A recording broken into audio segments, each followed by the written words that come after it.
These are Nebraska corn farmers. They work in acres, not hours, harvesting the energy and climate solutions the world needs. We are proud to stand with you. The success of tomorrow's soy industry depends on the actions we take today. The future is here, and the time to move is now.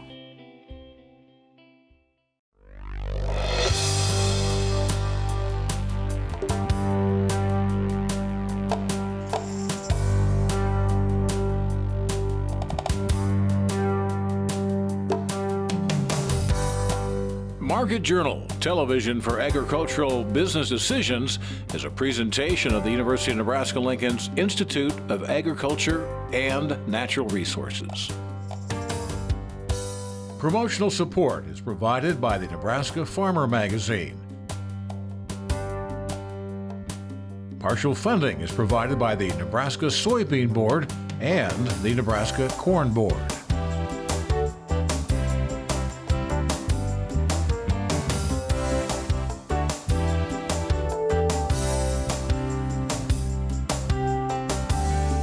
Well, thanks so much for joining us today on Market Journal. I'm Bryce Duskett. Well, we're back here in the studio after the big Husker Harvest Days last week. We still have lots of great content to share with you from this year's event. We'll do so with a discussion on managing soybean stem borer. We'll also get the latest updates from the University of Nebraska-Lincoln, specifically on some enrollment numbers, and we'll be talking ag markets with Darin Newsom. That is a look at what's coming up on the broadcast. But first, we always like to catch up with Extension pipe pathologist Tamra Jackson-Ziems. She says just because the combines are hitting the fields, that doesn't mean it's time to let your guard down when it comes to crop diseases. Stalk rot and crown rot are still an issue across many fields in the Cornhusker state. As such, producers may want to keep a close eye on conditions as they're going through their fields this harvest season. This time of year is the time of year when we start to talk more about stalk rot diseases, for instance, and we are seeing some stalk rot development and we're seeing some crown rot. And so if they've watched, and even from the road, you can sometimes see some of those plants are starting to die off early. And so you don't know what the cause is until you get out and look around a little bit. And so you really need to carefully use your pocket knife and cut down through the stalk, or dig up the root ball and cut down through the crown. And that'll tell you whether or not you've got stalk rot or crown rot, is if you look where that decay is and the discoloration. The big impact of that, of course, at this time of year, we start to worry about lodging and cannibalization of the stalk. And so if you have fields that maybe have more than 10 or 15% of the plants are affected, I would think about harvesting those fields first, or maybe even early if it's bad. And you'll know if the stalk integrity is impacted because you can use the push test, and you'd want to do that on 100 or 200 plants in parts of the field. And again, over 10 or 15%, it might be worth your time to harvest those early before they fall. And while it might be too late in the season to be treating tar spot, it is making an aggressive push in many areas of Nebraska. With that in mind, it would be a good idea to report any infected areas in order to give extension educators a better grasp on how this disease is progressing throughout the state. You know, tar spot has probably been at the forefront of our disease concerns. And to this point, you know, it's still mainly in that eastern third of the state. It is still moving though, and you know, we've got these cooler conditions that might be favorable, and we want to identify it where it has moved further west. And so you can go to the corn IPM pipe site to see where the most current distribution has been confirmed. In Nebraska in general this year, disease overall has been pretty light for tar spot, but if it's ever been confirmed in your area, it will redevelop. And so what's happened here in the last couple of weeks is we have seen tar spot redevelop and begin to spread again. Folks who are in extreme southeast Nebraska and in that tri-state area with Kansas and Missouri have experienced severe tar spot this year, and many of those fields have been sprayed multiple times. So they, you know, the weather conditions were a little different. They had some wetter weather in that area that we didn't get in much of the rest of the state. That really impacts this disease. We know it'll also be favored by irrigation once tar spot moves into more heavily irrigated fields. And so if people see those black spots on leaves, especially on green leaves, and you need help identifying it, we'd really like to know where you're finding it so we can update our maps. And so we'd like to let people know where it's at so they'll know what to expect next year and future years. Eventually, it might mean people need to consider fungicide applications and work with their seed company agronomists to position hybrids, maybe with better resistance packages for that disease. Now, for any of your crop diseases you do detect, your local extension educator is always a great resource. You can also send samples in to the UNL Plant and Pest Diagnostic Clinic for testing. If you'd like more information on sending some of those samples in, along with this story, you can find both of those over on the Market Journal website. Up next, there's always a lot of things to see and people to talk to out at Husker Harvest Days. During our time out at the show last week, we had the opportunity to sit down with two of the top leaders within the Institute of Agriculture and Natural Resources at the University of Nebraska-Lincoln to discuss how things have been going for IANR this year. Joining us on site out here at this year's Husker Harvest Days is the Vice Chancellor of the Institute of Agriculture and Natural Resources, that is Mike Boehm. Also, the Dean of the Ag Research Division, Derek McLean, joining us. Gentlemen, great to have both of you here on Market Journal. It's great to be here, Bryce. Derek, I want to start with you. This is your first season, so to speak, in your role as the new Dean and Director, or I should just say Dean of the Ag Research Division. Saw you at quite a few field days across Nebraska. I want to get your thoughts, your observations as you did so this summer. Yeah, it's just an amazing experience being able to interact with all of our stakeholders and just see how connected we can be and how much we are connected to the stakeholders and the producers of the state. We're right there helping them develop technology, new varieties, and understand where their issues are and ways we can help them reach the gaps that they're facing, where those opportunities are. Any particular fun stories you can share with us from your travels this past summer? I know you're out to quite a few different field days and a lot of different interactions. Well, we had a great field day up at the Goodmanson Sandhills Research Laboratory. You know, being able to be out there in that beautiful location, in that setting. We took a group up there, spent the night. We were there at the field day the next day. Be able to go out, see the stars, wake up and see a couple hundred people already there at 8 a.m., knowing that those stakeholders are going to be hearing these amazing things and getting a lot of information they need to know to help their production system. Mike, we'll pivot our conversation over to you. This is not your first Husker Harvest Days, but it's always fun to be out and about, isn't it? It's amazing to be out, no question. You get your steps in at Husker Harvest Days. Saw you at the Goodmanson Sandhills Laboratory. Derek brought that up, and to that point, I thought it was interesting. You were talking about your directive to, I suppose yourself, but also the folks that you oversee, Derek included. You want them out across the state of Nebraska, being there, having a presence. Expand on that thought that you shared. Yeah, absolutely. And you're spot on, right? We serve the people of Nebraska, and so in order to do that, you have to be outside of Lincoln. And I just don't know any way to lead except A, by example, and B, to engage, right? So, you know, I think in the office we're now keeping kind of score on who's driving the most miles a week. I'm happy to say that Derek and Charlie are definitely beating me here, but the point there is we're out and about engaging people in the communities on their farms, their ranches, their businesses, and yeah, it's worth its weight in gold. And I can't tell you, Bryce, from December of 2016 when I first made the trek and saw the Sandhills for the first time and stopped right there at Highway 2 and 61 where that little quick stop is, met a person right there, didn't even go to the university, but she knew about the role the university played in her life. And I mean, she got choked up when she told me about this. And so, you know, just being able to get out, I think we're now asking who lives down that lane. When you see the ranch families on the big sign, we're making those trips. We're seeing parts of Nebraska that I'm pretty certain that we haven't seen in a bit. And I appreciate partners like Derek and Charlie and Tiffany, Sherry Jones, that are actually getting out there. And it doesn't stop with them. Our department heads, for example, we had 5 new department heads all over the state visiting high schools last week. Just really taking our responsibility to engage seriously. Back at the Bull sign, the Bull Ranch signs, I suppose, the ranch signs in general. There's some creative ones out there. It's always fun to see those. There are some great ones. I gotta give a shout out to Brownlee, the town of Brownlee, right there on the Brownlee cut-through road. When you go, they've got a homemade sign that says, "Welcome to Brownlee, population 15 or so." I love that on the sign. day. There we go. Depends if someone's traveling, right? I want to stay with you, Mike. This is the first time we've had a chance to visit since enrollment numbers came out from the university's perspective. System-wide, looks like things are holding steady. What do you want to share with us from the College of Ag as well as NCTA? Yeah, well, thanks to everyone who's entrusting Kasner with your youth, right? The future of Nebraska and actually the world. Our first-time first-time freshman, all-time high. First-time Nebraska freshman. We had a record last year, and we set that record again. Our total enrollment just a little bit lower than we'd like, but by and large, I think people are coming back. Bryce, surprising how much COVID impacted folks.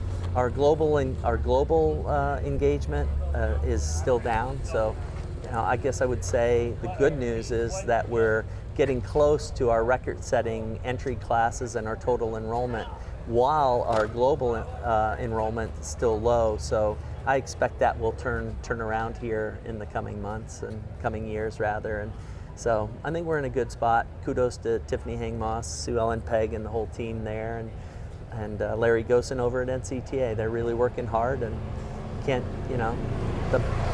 not only is a value-driven thing, but it is an opportunity to make a difference in agriculture and natural resources, and of course, that's really at the heart of Nebraska. Derek, want to bring this conversation back to where we began, your travels across the state of Nebraska. Curious your thoughts on opportunities you see for the Ag Research Division. Mike talks about things changing with COVID.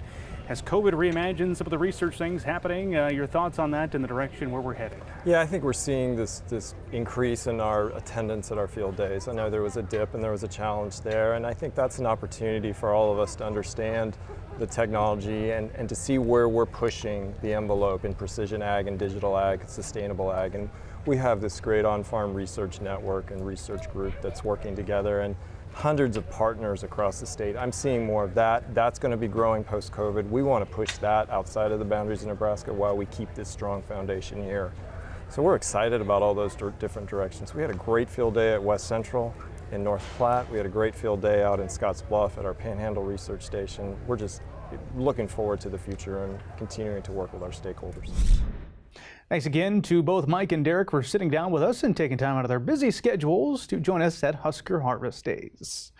We shift our focus now over to the grain markets. This week joining us is Barchart Senior Analyst Darin Newsom. Here's our conversation from Wednesday afternoon. Yeah, as you note, there is a chance for rain coming up here. I guess as you look at the corn and soybean markets in particular, what kind of storylines you see developing there? I know you're always tracking the demand situation, see if we might be having a bullish story coming down the line. Your thoughts? Yeah, to me, we're seeing we've still got a relatively bearish picture painted for both corn and soybeans, at least short term. Again, basis has been weakening. We've been seeing carry starting to slowly build in the nearby future spread, particularly in soybeans, where it's relatively flat in corn. And here's where we really see an interesting divergence is, okay, so the corn spreads are a bit more neutral. They're just not really doing much of anything. We can look at the Dec, March, May, and so on. And in the soybeans, it's all front loaded. We're seeing where the Nov Jan has been building some carry, whereas the Jan March is still bullish. And so what this tells me is we know, the merchandisers know there's going to be some soybeans sold at harvest, but they also know production is going to be reduced this year, not only from the lower acres that we've known since last February, but because this late August weather did take a toll on the crop. And so they're still registering their concern by holding that Jan March spread. It's still in bullish territory now. As we go further out into the March, May, July, we're going to be dealing with the next Brazilian crop. So it seems like there's a very small window of opportunity in here. If we're going to see, say, the basis market, cash market, and soybeans firm, it's going to have to be after this immediate harvest glut comes in, by the time that initial round is sold, and then see what happens over the early part of winter. Well, Darin, to start this week, I had the chance to be on the panhandle of the state and Scottsbluff in particular, and one of our regular Market Journal viewers was asking me who's coming up this week. Told him your name. He said, good, ask him a wheat question. What's the story happening there? I'll just toss his direct question to you. Your thoughts on the wheat market? Well, I know the gentleman's probably talking about hard red winter. There just isn't much going on there. All of the focus right now is on soft red winter wheat. It's incredibly bearish fundamentally. Hard red winter from Kansas City is actually fundamentally bullish. It just can't seem to find any buyers at this point. But if we focus our attention on the Chicago market, this week saw the CME's variable storage rates go into effect, the higher maximum rate. This was due to the incredibly strong carry through the month of August in the Sept-East spread. So now we've got a higher storage rate. This is causing a bit of uncertainty in the markets, leading to some fund short covering. The commercials are kind of repositioning themselves as all. The basis is still incredibly weak, 20 to 30 cents weaker than it normally is this time of year in soft red winter. This is also weighing on hard red winter and hard red spring wheat. So again, it's just hard to build a bullish story when you've got this bearish fundamental situation going on in Chicago. We could see it start to erode away over time. That's what it's going to take. It's just going to take some time. And right now, there's just no one interested in owning wheat, any of the three categories long term. All right, appreciate your insight on that topic. Seems like you and I have the ability to time this out pretty well. It's like Groundhog Day around here as I toss questions to you about the Fed. It seems like we talk about that a lot on this program with you, Darin. And they came out as you and I had this conversation on Wednesday with their latest announcement saying they're not going to hike things at the moment, but they do a pretty good job of letting you know what might be to come. And they predicted the chairman might be said that they might do that again, have another hike, I should say, here in 2023. Any indication of what else might happen, Darin? Yeah, it was interesting. You know, that they did basically what's been thought that they were going to do. When I say they, I mean the Fed. And one thing I've really appreciated about this particular round of the Fed is that they have front run their announcements to limit the type of chaos that we grew accustomed to here a few years back. Where we never really knew what the next statement was going to be. So, you know, back in June, Chairman Powell said to expect a couple more rate hikes this year. We saw one in July. We didn't get one in August, didn't get one in September. So now we're down to October, November meeting and the mid-December meeting. What was interesting about the conclusion of the September meeting is that there was also language hinting at possible continued rate hikes into early 2024, rather than the much awaited rate cuts that so many folks have been talking about. So we'll see how that plays out longer term in some of the financial markets. All right, Darin, want to get your thought on the livestock complex. In particular, began this week. Not a lot of support in the cattle complex. Did we see a rebound as you and I had this conversation? The cattle are fascinating. Both cattle markets are fascinating. Is that they should be going down. Everything about them says that they're overbought, they're overweight, they're top heavy, and all of this and all of that. But yet they might spend 2-3 days going down, and then they find the buyers again. Now, at the end of this week, there's the cattle on feed report, so it'll be interesting to see what they say there. It's not a game changer because this will be as of September 1. But the big picture is, the cattle just continue to find buyers. I don't know who's buying up at these levels. We're still at or near all-time highs. Fundamentally, we've been seeing commercial traders putting pressure on these markets through the spreads. Basis has been weak a few times. Now we'll see how the cash market develops. If we see the buyers, if we see packers paying up for cash again, while box beef market's coming down, we're going to be looking at a very interesting situation coming out of this week and into next. On the lean hog side of things, that's been a challenging market to say the least over the past several months at this point. You describe it as wild. Your take? Yeah, the easiest way to predict what's going to go on in the live lean hog market is to put a blindfold on and start throwing darts. Spin yourself around, throw some darts, see where they land. There's just really no predicting this market from one day to the next. And that's just the nature of the beast. I mean, it goes back to the old pork belly days and live hog days and these sorts of things. So, I mean, it really hasn't changed itself. What we do know is that there has been some support in the cash market. There has been some support coming from the commercial side. That's where you usually want to see the buying start to come from. It's just been so inconsistent here over the last number of weeks. Good stuff there with Darin. We do appreciate him taking time out of his day to chat with us. As always, here on Market Journal, we invite your questions, so be sure to email us or get in touch on social media, and I'll be sure to pass that question along. Prime, Choice, Select, and Standard. Ask any average grocery store shopper and they'll likely recognize these grades. But what many consumers and even some producers might not know is how these grades are assigned to cattle. Recently, at an event held at the University of Nebraska-Lincoln, stakeholders from production, processing, and marketing all came together to gain a deeper understanding of the USDA grading system. You can discover more in the September issue of the Nebraska Farmer. Well, it is now time for weather with Nebraska Extension Ag climatologist Eric Hunt.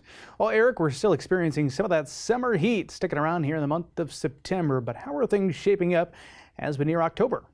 Thanks, Bryce. Looks like we're going to stay relatively warm through most of the rest of the month, and some places it will be quite wet too. Let's start off by taking a look at the U.S. Drought Monitor, which was released on Thursday morning. Again, a little bit under half the state is technically in drought at the moment, but we did see some exceptional drought expansion down into Nuckolls and Thayer County, and eastward expansion of exceptional drought into York, Polk, Seward, and Butler counties. Again, in a lot of these places, we've seen historic agricultural impacts this year, and we've also been very, very dry, particularly kind of in this part of the state in the last 30 to 45 days, hence the reason for the degradation. Further evidence is shown by quick dry. So a lot of the summer I was showing you veg dry, which takes longer term precipitation reflectance data. Quick dry is reflectance data with shorter term precipitation. So notice a lot of that area where you have seen the degradation to exceptional drought, we definitely are seeing very bullish dry conditions as depicted by quick dry. In terms of soil moisture, things are generally not very good in eastern Nebraska. So this, according to this model, most of the eastern portion of the state is probably in the 10th percentile or worse. Generally much better conditions as we get into parts of the Panhandle into north central Nebraska. And again, very, very dry conditions across a lot of the upper Midwest. And that's going to have an impact on barge traffic on the Mississippi River, as that river is starting to get fairly low. So you're going to need a wet fall to really kind of try to get those river levels back up a little bit. Something else I kind of want to mention today. So on the crop progress report, we exceeded 50% maturity statewide. So we were at 50% dough stage 5 weeks earlier. That is a relatively short amount of time to go from 50% dough to 50% maturity. Most years we tend to hit that within 6 weeks, and in our really good corn yields, corn yield trend years, we hit that in 7 weeks. This year it was 5, same as 2012 and 2022. So there's a reasonable expectation that our corn yield statewide this year will be around 10% below trend, or maybe even a little bit worse. So I would say that August projection of 185 for corn in Nebraska is probably not going to come true this year. As we head to the week ahead, though, it looks like we are going to have some decent chances of precipitation. We've had some very good precipitation across the northern portion of the state on Thursday morning, and good chances will probably be the rule over the weekend, particularly in the eastern portion of the state. We have an upper level low that's going to more or less kind of cut off here for a couple of days into early next week. Again, it's going to keep the bulk of the heavy precipitation north of us, but we should get some precipitation and potentially some severe weather on Saturday afternoon in portions of eastern Nebraska. Looks like we're going to stay relatively dry in western Nebraska, at least for the next 4 or 5 days. So we head into the later part of the month and into early October. Again, the CPC is suggesting a relatively strong trough will enter the western U.S., keeping that area cool. Warmer southerly flow out ahead of it, so above average temperatures are expected for a lot of the rest of the month. Again, this seems like a pretty good, I would kind of bet on this, just given that this trough is coming in next week, probably will be slow moving. But in addition to the warmer temperatures, this should actually bring us some decent chances of precipitation. So again, I understand that this time of year it's a battle between trying to recharge our soils and get crops out of the field. So I know a lot of people are starting to harvest or making decent progress. But we really do need the precipitation, and it looks like Mother Nature may actually deliver us some decent precipitation as we head toward the later portions of this next week. Thanks. Back to you, Bryce. Alrighty, thank you very much for that update, Eric. Finally, today we head back to the grounds of Husker Harvest Days in what they call the Big Red Building. Market Journal producer Bill Dodd went one-on-one with Extension Educator Ron Seymore to get some information on why soybean producers should keep a vigilant watch for soybean stem borer as harvest hits full swing. Harvest is in full swing around Nebraska. Soon those soybean fields will be picked clean. However, there may already be some pests in the field getting a head start on our producers. The soybean stem borer has been a consistent problem in areas of the state. It's a good idea to be aware of these pests when making plans for harvest. So soybean stem borers are small beetles, longhorn beetles, that will, in their larval stage, will tunnel out the inside of the stem of a soybean plant. And that tunneling can cause that particular stem to lodge or fall over, making it really hard to harvest. And so soybean producers should be out looking at their fields for a kind of like a flagged leaf or a stem that's kind of not standing quite straight, or an area where they're not, and that means that you have these stem borers in there. So the thing to do then is to take out some of those stems and slice them just to see if you have any of those larvae in there feeding. And if you have very much of that in your field, it's important to target those fields for earlier harvest. Even if your moisture level is a little high in those particular fields, to be able to harvest those early will help you in the long run, because if you get a big wind or as those plants continue to dry down, they could all fall flat. And then that's really hard to harvest, as most farmers are aware. And so better to be able to target those and say, I'm going to get this field first or this part of that field first, so that I will get the greatest amount of harvest or yield from that particular field before it goes on the ground. If you happen to determine that stem borer populations could cause problems, it will already be too late for any treatments. However, there are steps you can take over the next planting and growing season to ensure that these beetles stay clear of impacted fields. So if you have a lot of soybean stem borers, then we're more than likely they're going to be rotating to corn anyway, but a couple of years of corn will certainly help reduce the amount of stem borers that are in that particular field. You could go through and tear up the trash in a few of those areas. I kind of hate to see people do that, because we don't have a lot of residue behind soybeans anyway, and so just rotation can really help a lot in those situations. If you have a lot of stem borers in your area, some people have talked about looking at making some insecticide applications to help control those. Unfortunately, the borer adults are out there for quite a while, and so it may be 2 or 3 applications of an insecticide to control those. So just kind of pay attention, see how much of your field is affected, think about those management options when you go back to soybeans. As producers begin to roll out the combines, it may be beneficial for them to get a good look at their soybean fields in order to ensure that they're able to let that crop continue to dry down, or decide if they should try to harvest a bit earlier than intended. Reporting for Market Journal, I'm Bill Dodd. Great information, Bill. We appreciate that. If you'd like to keep up with all the latest from Nebraska Extension when it comes to crops, head on over to their website. It is cropwatch.unl.edu. Well, that is about all the time we have for this week's show. As a reminder to you, you can now stream Market Journal, our full episodes, over on Acres TV. Simply download that app onto your smartphone or your smart TV. You can also visit the website watchacrestv.com.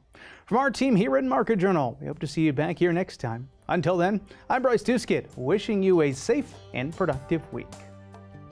Join Market Journal online at marketjournal.unl.edu. You can also follow us on Twitter, Instagram, and Facebook.